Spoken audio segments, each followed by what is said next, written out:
വാട്ടർഫോളിനോട് യാത്ര പറഞ്ഞ് ഞങ്ങൾ പോയത് കുളത്തൂപ്പുഴയ്ക്കാണ്. യാത്രക്കിടയിൽ അപ്പു പഠിച്ചിരുന്ന സ്കൂളും അവൻ പരിചയപ്പെടുത്തുന്നുണ്ടായിരുന്നു.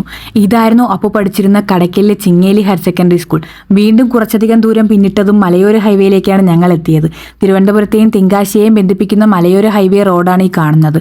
തിരക്ക് കുറവായിരിക്കുമെന്നതാണ് ഈ റോഡിന്റെ പ്രത്യേകത. അതുകൊണ്ട് തന്നെ യാത്രകൾക്കും വളരെ സുഗമം. വഴിയരികിലെ കാഴ്ചയൊക്കെ ആസ്വദിച്ച് ഞങ്ങൾ ആദ്യത്തെ സ്പോട്ടിലേക്ക്. ഇതാണ് ആ ഡെസ്റ്റിനേഷൻ, അരിപ്പ.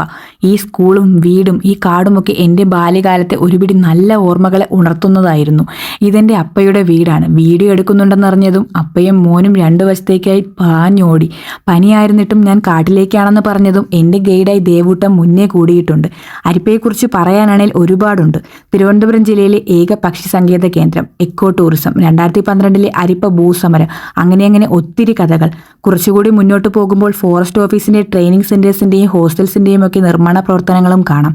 കാട്ടാനിറങ്ങുന്നത് കൊണ്ട് ഇത്രയുമായിരുന്നു പോകാൻ അനുവദിക്കപ്പെട്ടിട്ടുള്ള സ്ഥലം. ഇനിയും മുന്നോട്ട് പോകണമെങ്കിൽ കാടിനെയും കാടിൻ്റെ ചലനങ്ങളെയും അറിയാവുന്ന ആരെങ്കിലും ഒപ്പമുണ്ടെങ്കിൽ മാത്രമേ പറ്റുകയുള്ളൂ. ബ്രിട്ടീഷുകാർ ഉപേക്ഷിക്കപ്പെട്ട നൂറ്റാണ്ടുകൾ പഴക്കമുള്ള കെട്ടിടങ്ങളും എക്കോ ടൂറിസം, പക്ഷി സങ്കേതം, കാട്ടരുവികളുമൊക്കെ സമ്പന്നമാണ് ഇവിടം.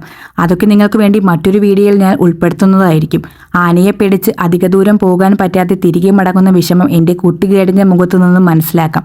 തിരികെ വന്ന് അപ്പയോടും ദേവൂട്ടനോടുമൊക്കെ യാത്ര പറഞ്ഞിറങ്ങുമ്പോൾ പണ്ട് അമ്മയോട് വഴക്കിട്ട് കാടിനെ ആസ്വദിക്കാൻ ഇവിടേക്ക് വന്ന് നിന്നതൊക്കെ മനസ്സിലേക്ക് ഇങ്ങനെ തെളിഞ്ഞു വന്നു. അരിപ്പയെക്കുറിച്ച് പറയാനാണെങ്കിൽ ഒന്നുകൂടിയുണ്ട്. അമ്മയമ്പലം. മഹാദേവനാണ് ഇവിടുത്തെ പ്രതിഷ്ഠ. ക്ഷേത്രത്തിലെ ആദിപരാശക്തിയായി ദേവീ സങ്കല്പം കൂടിയിരിക്കുന്നത് വനത്തിനുള്ളിലാണ്. എല്ലാ മാസത്തിലെയും പൗർണമികളിലാണ് അവിടേക്കുള്ള പൂജയും മറ്റും. ശിവരാത്രികളിലെ ആറാട്ടു മഹോത്സവമൊക്കെ വലിയ ആഘോഷമാണ് ഇവിടുത്തെ.